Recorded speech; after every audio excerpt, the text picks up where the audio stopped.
우리 교회는 창립 이후 지난 14년 동안 단 한 번 천불이 모자라서 회계를 담당하던 집사님이 그 한 주간 좀 차입을 하고 그 다음 주일 갚은 이후에 지금까지 한 번도 재정이 모자라 본 적이 없습니다. 필요하면 언제 어디서든지 하나님께서 기적적인 방법으로 다 채워주셨습니다. 그리고 또 우리 교회는 처음부터 교회 건축을 생각하지 않았습니다. 주위에 많은 교회들 보면서 정말 성도들 삶이 너무 힘들고 어려운데 큰 건물을 짓기 위해서 성도들에게 헌금을 강요해서 그 성도들이 정말 마음 편하게 신앙생활을 하게 하지 못하는 그런 것들을 보면서 저는 내가 목회하면서 절대로 무리한 건축 그런 것은 하지 않겠다 다짐하고 그래서 건축 계획을 아예 하지 않았습니다. 하나님께서 우리 교회가 건물이 필요하면 하나님의 방법으로 주실 것을 저는 분명히 믿기 때문에 전혀 건축 그렇기 때문에 헌금을 강요할 필요도 없거니와 지금까지 단 한 번도 헌금을 강조해 본 적이 없습니다. 그리고 저는 우리가 예수 믿고 영원한 생명 얻어서 하나님께 다 뿌리를 받기만 하면 정말 하나님께 다 뿌리를 받고 하나님 주신 은혜와 축복을 받으면서 살아가게 되면 언제나 구원의 감격과 감사가 넘칠 수 있다고 저는 믿는 사람입니다. 그리고 또 정말 하나님께 다 뿌리를 박으면 성수주의를 안 할 수가 없고 헌금 생활 안 할 수 없다고 생각하기 때문에 헌금을 강조할 필요가 없다고 생각해 왔습니다. 그래서 저는 14년을 목회하면서 지난 2005년 6월 12일 주일에 단 한 번 헌금에 관한 설교를 했을 뿐입니다. 그런데 이번에 마가복음을 강해하다 보니까 오늘 헌금에 관한 본문이 딱 지금 부닥치게 된 거예요. 그래서 지난 월요일, 화요일 많은 고민을 했습니다. 이 본문을 살짝 건너뛸까 그런 생각도 했지만은 그러나 우리가 신구약 창세기부터 요한계시록까지 성경을 잘 읽어보면 헌금에 관한 성경 본문이 여기저기 아주 많아요. 그리고 또 교인들이 좋아하지 않는다고 해서 헌금에 관한 설교를 하지 아니하면 그것은 사람 비율을 맞추는 것일 뿐만 아니라 목사로서 목회자로서 직무를 유기하는 것이 아닐까 이런 생각이 들어졌습니다. 종교 개혁자인 잔 칼빈이 이 헌금에 대해서 이런 이야기를 했습니다. 돈에 대해서 너무 많은 이야기를 하는 것이 문제가 아니라 돈에 대해서 바른 이야기를 하지 않는 것이 문제다고 그랬어요. 그리고 또 감리교를 창설한 요한 웨슬리 같은 경우에는 사람들이 예수 믿고 구원 얻었다고 하나님 앞에 눈물로 회개한다고 할지라도 자기 품에 있는 지갑이 회개를 하지 아니하면 나는 절대로 회개했다고 믿지 않겠다 이런 유명한 말을 한 적이 있습니다. 그렇습니다. 오늘 한국교회는 성경이 가르쳐주는 헌금의 바른 정신은 가르쳐주지 않냐고 자꾸만 헌금만 강요하는 그런 시대가 되어졌습니다. 그래서 헌금을 하기는 하는데 하나님 앞에 연락되지 않는 그런 헌금 오늘 우리 한국교회에서 얼마나 많이 하고 있을까 그런 생각도 들었습니다.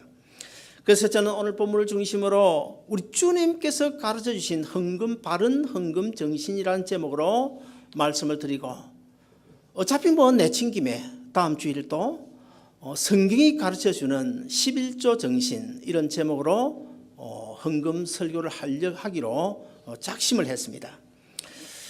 그런데 제가 언젠가 중국에 선교를 가겠다고 하나님 앞에 계속 기도를 했는데 하나님께서 중국 선교를 허락하지 않는 것 같아요. 그래서 지금도 계속 기도 중입니다만은 우리 교단법에 의하면 제가 앞으로도 한 6년 반 정도 더 목회를 하게 되는데 아무튼 간에 제 남은 목회 인생 동안에 지난 2005년 6월 12일 한 번 하고 오늘 한 번 하고 그리고 다음 주일 11조 설교를 하면 내 목회 인생에서 아마 3번 설교함으로 끝이 나지 않을까 그런 생각을 합니다. 그러나 성령 하나님께서 저에게 감동을 주시면 마지막 은퇴하는 주일이라도 헌금 설교를 할지도 몰라요. 이제 본문으로 들어가겠습니다. 오늘 본문 이야기는 우리가 너무나 잘 아는 이야기인데요. 예루살렘 성전에는 오늘 우리처럼 아무나 자유롭게 들어갈 수가 없었습니다. 예루살렘 성전에는 한 3가지 뜰이 있었는데 제일 바깥에 있는 뜰이 바로 소위 이방인의 뜰이라고 해서 유대인을 제외한 이방인들이 드나들 수 있는 뜰이 있었습니다. 그리고 또 그 뜰 안에 가면 또 한 가지 뜰이 있는데 여인들의 뜰이라고 해서 유대인들의 여자들만 들어갈 수 있는 뜰이 있어요. 그 이상은 들어갈 수가 없습니다. 자, 이런 그 뜰이 있는데 그 뜰, 여인들의 뜰 맞은편에 보면 한문으로 아름다울 미자, 성미문이라는 그 아름다운 문이 있었어요. 그 성전 미문이 있었는데 그 성전 미문 앞에서 어느 날 예수님께서 딱 이제 거기 주저앉아 가지고 많은 사람들이 예루살렘 성전을 드나들면서 성전 입구에 놓여져 있는 그 헌금계에다가 돈을 넣는 헌금을 하는 모습을 지켜보고 계셨습니다. 우리 교회도 예루살렘 교회처럼 들어온 입구에 헌금함이 설치되어져 있어서 누구나 자유롭게 부담 없이 하나님 앞에 헌금 생활을 할 수가 있습니다. 오늘 본문 41절에 보시면 이렇게 말씀합니다. 예수께서 헌금함을 대하여 앉으사 무리가 어떻게 헌금함에 돈 넣는가를 보실세 그랬어요. 이 41절 이 말씀에 보면 예수님께서 이 헌금하고 있는 그 모습을 지켜보시는 장면을 한 2가지로 구분할 수 있는데, 첫째 하나는 예수님은 헌금함을 마주보고 딱 버티고 앉으셨습니다. 그 다음에 2번째는 그 성전을 드나드는 사람들이 헌금을 과연 어떻게 어떤 마음으로 얼마 정도씩이나 헌금을 하나 돈을 넣는지를 지금 바라보고 계십니다.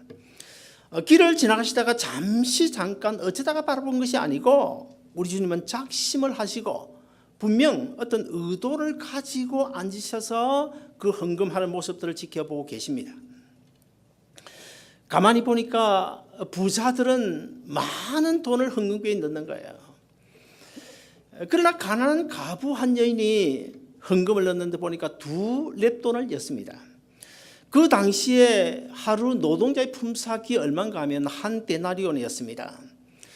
요즘으로 치면 요즘에 최저 그 임금비가 얼마인지 제가 잘 모르겠, 한 8불 얼마 되나요? 아무튼 간에 하루 일당이 한 70불 정도 된다고 보면 오늘 본문 당시에 하루 노동자 품삯이 원 데나리온인데 한 데나리온은 오늘 본문에 가부가 2렙돈을 넣었는데 렙돈을 계산하면 약 한 렙돈은 데나리온의 64분의 1에 해당되는 아주 소액의 금액이었어요.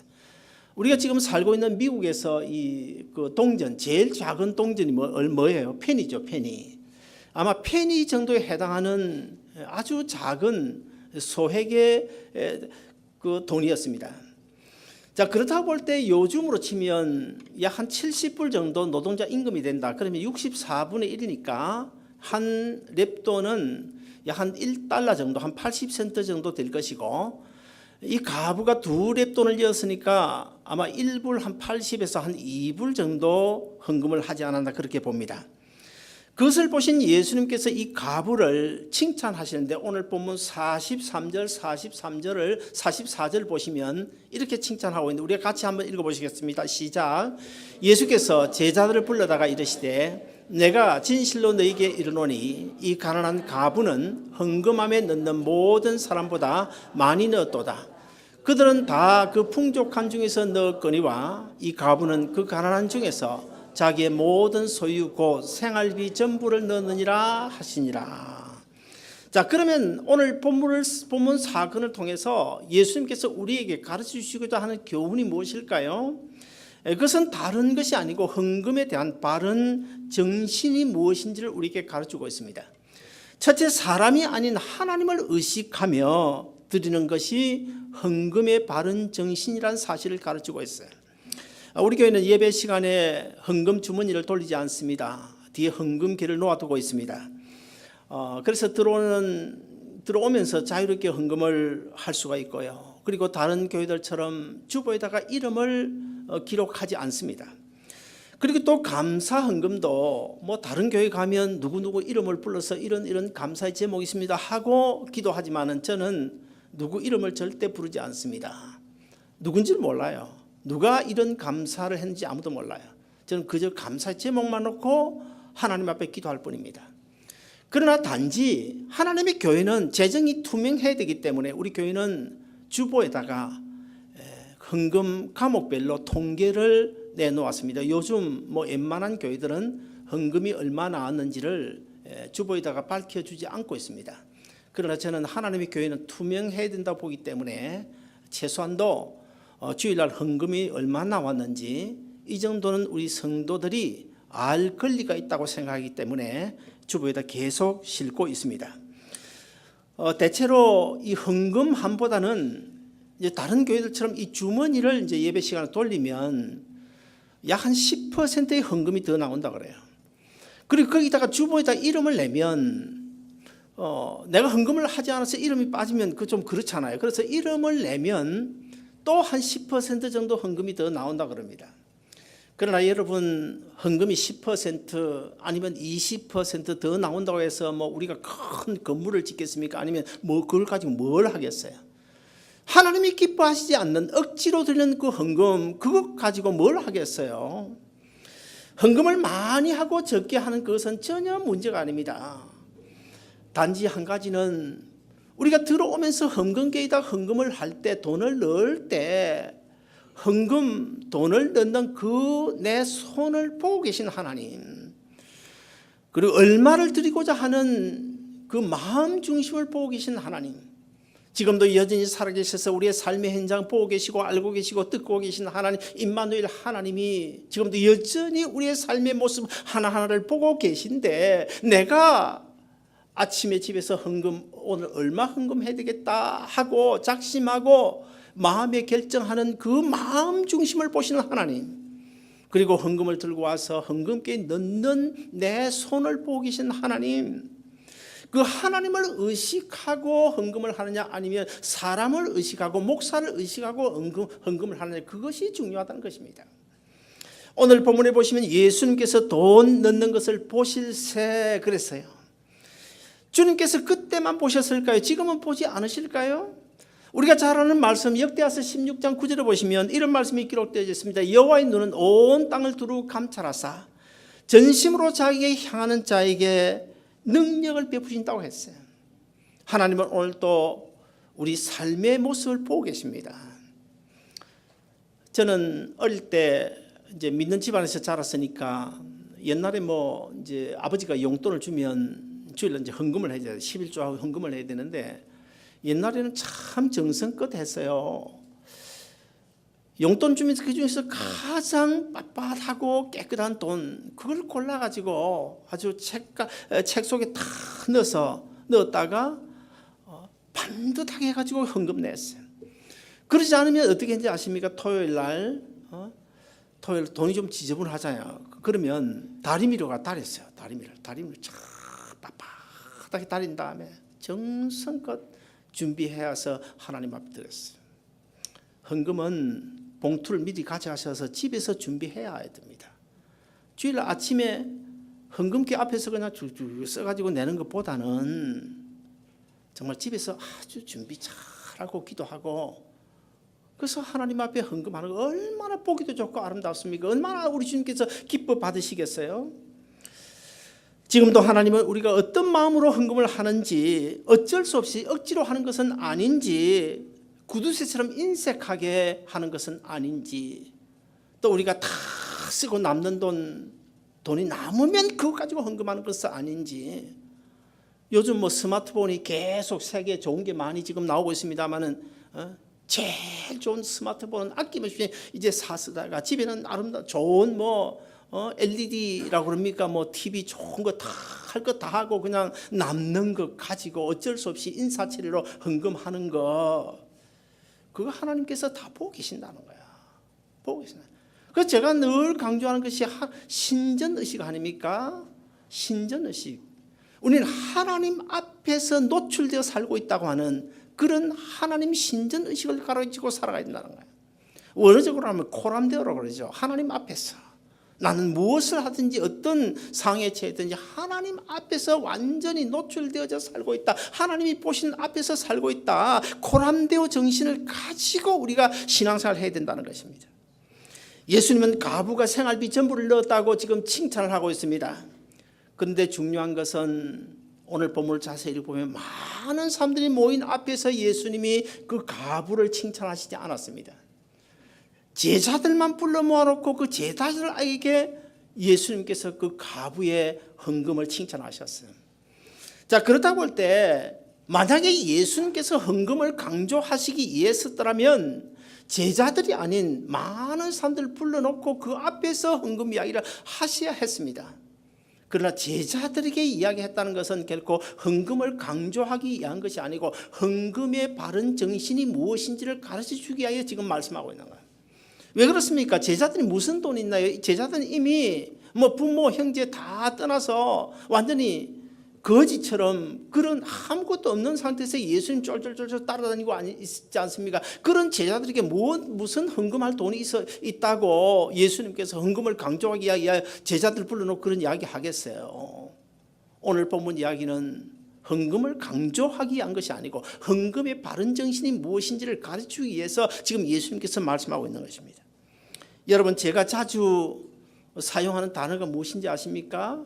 오늘도 그런 기도를 했습니다만 하나님의 방법으로. 저는 지난 13년 동안 지금까지 무슨 일이든지 힘들고 어릴 때면 하나님께 기도하고 내 인간적인 방법이 아니라 하나님의 방법으로 기적적인 그런 도움 속에 살아왔어요. 따라서 이 시간 제가 헌금 설교한다고 해서 여러분 오해는 하지 마시기를 바랍니다. 저는 여러분이 정말 하나님이 주신 믿음의 분량대로 정말 하나님이 기뻐하시는 헌금을 해서 1불이든 10불이든 100불이든 여하튼 여러분이 하는 헌금이 하나님 앞에 온전히 연락되어졌으면 좋겠어요. 그래서 우리 주님이 그것을 보시고 기뻐하셨으면 좋겠습니다. 그래서 우리 하나님의 놀라운 은혜와 축복 가운데 여러분이 잘 살아가기를 소원해서 지금 이 설교를 하고 있는 거예요. 왜냐하면 여러분 10불, 20불, 100불, 200불 헌금할 때 그 돈 번다고 얼마나 힘들게 일하셨습니까? 그런데 만약에 인색한 마음으로 줄이고 그냥 구두쇠처럼 아끼고 남는 것 가지고 하나님 앞에 헌금한다. 그건 결국 하나님이 받으시지 않는 것인데 받는 거 아니잖아요. 교회는 좀 도움이 될지 몰라도 하나님 받는 건 아니거든요. 그러면 여러분이 만약 일평생 그렇게 헌금 생활을 하면 다 그 헌일인데 그것이 저는 안타깝다는 거예요. 그 다음에 두 번째, 오늘 본문 가운데서 우리 교훈받을 것은 희생과 헌신을 통한 신앙 고백으로 드리는 것이 헌금의 바른 자세라는 것을 가르쳐주고 있습니다. 여러분, 헌금의 본질이 무엇일까요? 왜 우리가 헌금을 해야 할까요? 왜 성경은 헌금을 여기저기서 강조하고 있는 것일까요? 왜 주님은 오늘 본문에서 헌금에 관한 말씀을 하시고 이 과부의 두 렙돈을 칭찬하시는 것일까요? 헌금은 자기 아들을 십자가에 내어주고 우리를 구원하신 우리에게 영원한 생명 주신 그 하나님에게 감사하는 마음의 표현입니다. 가난한 과부는 생활비 전부인 두 렙돈을 기쁜 마음으로 하나님께 바쳤습니다. 우리가 이 과부의 모습을 한번 생각해 보면 이 과부가 두 렙돈을 드리는데 이 두 렙돈은 아주 작은 것이지만 그 과부에게 있어서는 이 두 렙돈이 뭡니까? 그가 가진 모든 소유라고 그랬어요, 본문에. 그리고 생활비 전부라고 그랬습니다. 그럼 이 가난한 과부가 자기가 가지고 있던 생활비 전부를 헌금을 해버렸다. 그러면 우리가 인간적인 면에서 보면 이런 생각을 할 수가 있지 않겠습니까? 과부 주제에 지가 생활 걱정도 아니하고 무모한 행위를 한다. 그렇게 생각할 수도 있지 않겠습니까? 그러면 그 과부는 왜 생활비 전부를 하나님께 헌금한 것일까요? 두 가지입니다. 첫째 하나는 이 구원의 은혜에 대한 감격과 감사한 마음이 넘쳤기 때문에 그냥 있을 수가 없었기 때문입니다. 내가 비록 갑으로 가난하게 살아가고 있지만은 하나님께서 나에게 영원한 생명 주시지 않았나? 하나님께서 내 삶을 책임져 주시고 내 인생의 주인으로 내 삶의 주관자로 역사하고 계신 것이 아닌가? 그 다음에 두 번째, 내 삶의 모든 문제를 주님께 맡기는 하나님에 대한 절대적인 신뢰의 증거입니다. 가부는 이제 가지고 있는 모든 소유를 하나님께 바쳤기 때문에 사실 내일 아침 끼니가 걱정입니다. 내일 아침 끼니를 어떻게 할 거예요? 어떻게 할까요? 그러면 그 끼니도 걱정하지 않냐고 왜 가지고 있던 모든 소유를 하나님 앞에 드렸을까? 하나님, 내일 끼니가 걱정이지만은 이 모든 염려 하나님께 맡깁니다. 신앙 고백이에요. 이 두 랩돈 속에 이 가부의 신앙 고백이 들어있었습니다. 오늘 본문에 이 가부는 넉넉한 가운데 헌금을 드린 것이 아니었습니다. 자기의 모든 소유 곧 생활비 전부를 하나님 앞에 드렸습니다. 이 생활비 전부 곧 모든 재산을 헌금했다. 삶의 모든 문제를 하나님께 100% 맡겼다. 그런 뜻이 되지 않겠습니까? 여러분, 이런 예를 들 수가 있을 것입니다. 우리는 다 이 세상에 살면서 육신을 입고 사는 동안에는 누구나 문제없는 사람이 없어요. 어느 가정도 문제없는 가정 없습니다. 저는 어느 정도 다 알잖아요. 여러분이 보실 때는 아이고 저 장로님 댁에는 도대체 무슨 걱정이 있을까, 너무너무 행복하겠다 그렇게 생각하지만은 그 가정도 알고 보면 나름대로 문제가 있어요. 문제의 색깔이 어떤 사람은 옐로고 어떤 사람은 그린이고 어떤 사람은 레드일 뿐이고요. 문제의 크기가 어떤 사람은 라지고 어떤 사람은 미디움이 어떤 사람은 스몰일 뿐이지 누구나 다 문제는 안고 있어요. 그러면 이런 예를 한번 들어보십시다. 내가 안고 있는 문제가 100%라고 칠 때 그 문제의 100% 중에서 50%를 하나님께 맡긴다고 치면 그럼 어떻게 되는 겁니까? 결론은 나머지 50%는 내가 책임을 지고 하나님께는 50%의 문제 책임만 지운다는 거예요. 만약에 내가 안고 있는 문제가 100%인데 그 중에서 10%를 하나님께 맡긴다고 하면 그러면 어떻게 됩니까? 내가 안고 있는 문제의 90%는 내가 책임지겠다는 거예요. 내가 책임지겠다. 하나님은 10%만 책임져 주세요. 내가 90%는 내가 할게요. 이거 아닙니까? 물론 헌금을 많이 한다고 해서 하나님께서 기뻐하시는 것은 아닙니다. 하나님께서 복을 주시고 받으시는 것도 아닙니다. 똑같이 가지고도 드린 그만큼 하나님을 의지한다는 거예요. 하나님께 맡긴다는 거예요. 드린 만큼 하나님을 믿고 의지한다는 것입니다. 하나님을 의지한 만큼 하나님께서 책임을 져 주신다는 의미가 오늘 가부의 두 랩돈 속에 숨겨져 있어요. 비록 가부의 헌금은 아주 적은 액수였지만은 예수님의 눈에는 그 가부가 드린 그 두 랩돈 안에 모든 것이 꽉 차 있었습니다. 그 두 랩돈 안에 이 가부가 주님을 얼마나 사랑하는지 그 사랑하는 마음 중심이 그 두 랩돈 안에 들어있었어요. 그 두 랩돈 안에 가부가 남은 인생이 내일 아침 끼니가 걱정인데 어떻게 사나, 그 모든 근심, 염려, 걱정까지도 그 두 랩돈 안에 담아가지고 그 걱정거리를 하나님께 다 맡겨버린 거예요. 그리고 내 남은 인생길 하나님 앞에 어떻게 헌신하고 결단하겠습니다. 헌신과 결단도 그 두 랩돈 안에 숨겨져 있다는 거예요. 여러분, 다음 주 이제 11조 설교를 합니다만 11조와 헌금은 다른 것입니다. 흔히 보면 헌금 봉투에다가 11조 헌금 이렇게 쓰는 분이 있는데 이건 잘못된 거예요. 11조는 11조 헌금이라는 말 쓰면 안 됩니다. 그냥 11조입니다. 우리 교회 헌금 봉투에 보면, 다른 교회 헌금 봉투에 보면 11조 헌금 뭐 이렇게 해놨는데 그거 다 잘못된 거예요. 우리 교회 헌금 봉투에 보면 11조는 11조입니다. 그 다음에 감사헌금, 선교헌금, 구제헌금, 주일헌금 이렇게 돼 있어요. 자, 11조와 헌금의 차이가 무엇일까요? 11조는 하나님의 것으로 하나님께 마땅히 되돌려 주어야 하는 것입니다. 그 다음에 반면에 헌금이라고 하는 것은 내 것을 내가 자원하는 마음으로, 감사한 마음으로 하나님께 드리는 거예요.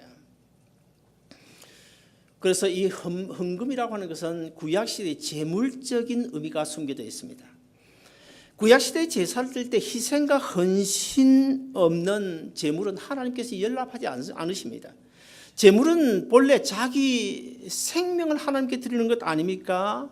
자기의 피, 곧 생명을 하나님께 드리는 거예요. 그런데 사람이 자기 생명을 드릴 수 없으니까 자기 대신에 양을 잡아서 양의 피를 흘리고 하나님 앞에 제물을 드리는 거예요. 그러나 우리 신약시대에는 양을 잡아 드릴 필요가 없습니다. 왜요? 우리 주님께서 십자가에 달려 죽으심으로 양 수백 마리가 아니고 수억 마리, 아주 계산할 수 없는 그 엄청난 무한대의 그 양의 숫자 만큼의 모든 인류의 죄를 대신 짊어지고 우리 주님께서 십자가에 달려 죽으셨기 때문에 우리는 하나님 앞에 예배할 때, 제사를 드릴 때 예수님의 피 가지고 나가게 됩니다. 우리 복음 찬송에도 그런 찬송 있잖아요. 보혈을 지나서 주님 보좌 앞에 나간다. 주님 보혈을 지나서야만이 주님의 보좌 앞에 나갈 수 있는 거예요. 우리는 주님의 이름으로 예배를 드립니다. 주님의 이름으로 기도합니다. 왜냐하면 주님이 제물 되어주시기 때문에 영원한 제물 되어주신 그 주님을 의지하고 우리가 하나님 앞에 나아가는 거예요. 그렇다 한다면 여러분 아마 이렇게 생각하실 수도 있을 것입니다. 그러면 헌금은 안 해도 되는 것이 아닌가? 물론 안 해도 됩니다. 11조는 반드시 해야 돼요. 하나님이 것이기 때문에 안 할 수 없습니다. 반드시 해야 됩니다. 오죽하면 11조 안 하는 것을 가리켜서 뭐라고 했습니까? 하나님 것을 도둑질한다고 그랬어요. 그러나 헌금은 안 해도 됩니다. 그러나 헌금도 해야 합니다. 왜요? 영원한 제물로 주어주신 예수님의 이름으로 예배에 나아가면 되지만은 그러나 나를 대신하여 십자가에 달려 죽으신 그 예수님의 은혜에 대한 감사의 표현은 있어야 되지 않겠어요? 그래서 진짜 은혜를 받은 사람은 그 은혜를 압니다. 그리고 그 은혜를 어떻게든 갚으려고 합니다. 정말 저와 여러분이 십자가의 은혜를 받았으면, 그래서 내가 영원한 생명을 얻었다고 한다면, 하나님의 자녀 되었다고 한다면, 영원한 하늘나라를 소유했다고 한다면 어찌 하나님의 그 은혜를 잊을 수 있겠어요? 어찌 그 하나님의 은혜를 갚지 않을 수가 있겠습니까? 그래서 우리가 헌금하는 거예요. 왜 헌금을 합니까? 왜 돈을 헌금을 합니까? 우리가 이 세상을 살아가는 동안에 여러분 한번 생각해 보세요. 내가 제일 사랑하는 게 뭐예요? 제일 사랑하는 것? 내 몸입니까? 내 자신입니까? 내 아들, 딸입니까? 어느 게 먼저예요? 우리 유향기 집사님 어느 게 먼저예요? 나 자신이 먼저예요? 내 자녀가 먼저예요? 진짜 부모는 자녀가 먼저잖아요. 그렇죠? 왜 대답이 없어요? 자녀가 먼저예요. 부모는 자식을 위해서 생명을 내놓을 수가 있거든. 자식은 부모를 위해서 생명 못 내놔요. 자식이 먼저고, 그 다음에 두 번째는 내 자신이죠. 그 다음에 세 번째 뭐예요? 세 번째 우리가 사랑하는 것. 돈 아닙니까? 돈. 뭐 그리 뭐 망설여요. 뭐 솔직히 나도 돈을 좋아하는데 여러분이 돈 안 좋아하겠어요? 세 번째 돈이죠. 그러나 이 세 가지 순서는 영적으로 하나님이 기뻐하시는 순서는 아닙니다. 하나님이 기뻐하시는, 우리 인간적으로 볼 때 이런 세 가지 우선순위예요. 그러면 왜 우리가 돈을 하나님 앞에 헌금으로 드려야 될까? 사실은 내 몸을 드려야 되는데, 내 생명을 드려야 되는데, 내 피를 드려야 되는데 그 피 생명을 드릴 수 없으니까 그 다음으로 내가 가장 사랑하는 것이 돈 아닙니까? 그래서 이 돈을 내 생명처럼 주님 사랑한다는 표현으로 신앙의 고백적인 의미에서 예물을 드리는 거예요. 돈으로 드리는 거예요. 이해가 되십니까? 아직까지도 이해가 안 되는가 보네. 단도직입적으로 말하겠습니다. 여러분 괜히 마음에 상처 받으시 마시기를 바랍니다. 이것은 목사인 저 좋다고 하는 거 아닙니다.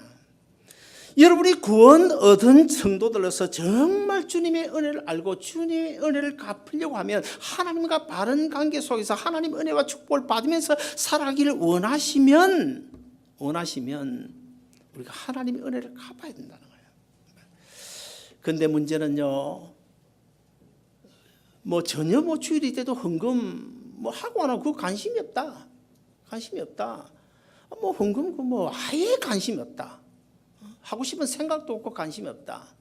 이 보통 문제가 아닙니다. 보통 문제가 아닙니다. 정말 이 생명적인 중요한 문제인데요. 제가 솔직하게 말씀드릴게요. 정말 관심 없다. 뭐 헌금을 하고 안 하고 그건 무슨 상관이야. 관심 없다. 조심스럽지만 십자가의 구원의 은혜를 받지 못했을 수도 있습니다. 더 심하게 이야기하면 아직까지도 거듭나지 못해서 예수 생명을 소유하지 않았을 수도 있습니다. 제가 뭐 바로 이야기하죠.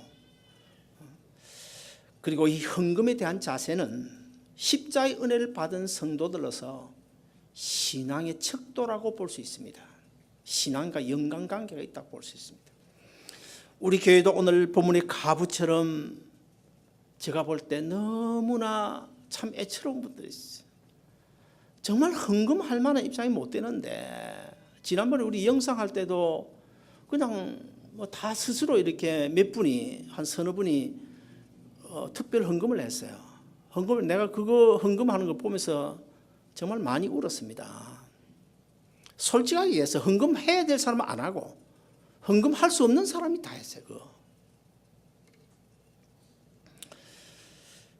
너무나 어려운 행편에도 불구하고 넘치도록 헌금 생활 하시는 분들이 있습니다.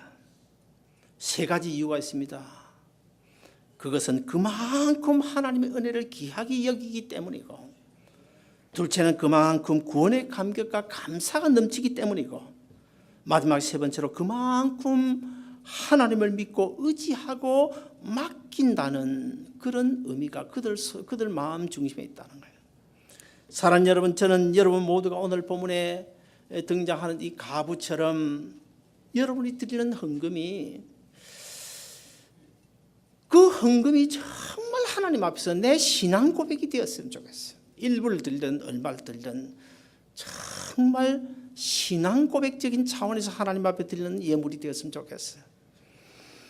그리고 또 내가 드리는 예물, 헌신과 희생이 담겨진 하나님께서 기뻐 받으실 만한, 하나님을 신뢰하고 내 삶의 모든 문제를 하나님께 맡기는 그런 마음 중심에서 우러나오는 헌금이 되어져서 우리 하나님을 기쁘시게 하고 하나님의 은혜와 축복 속에 살아가는 여러분 모두 되시기를 주님의 이름으로 축원드립니다.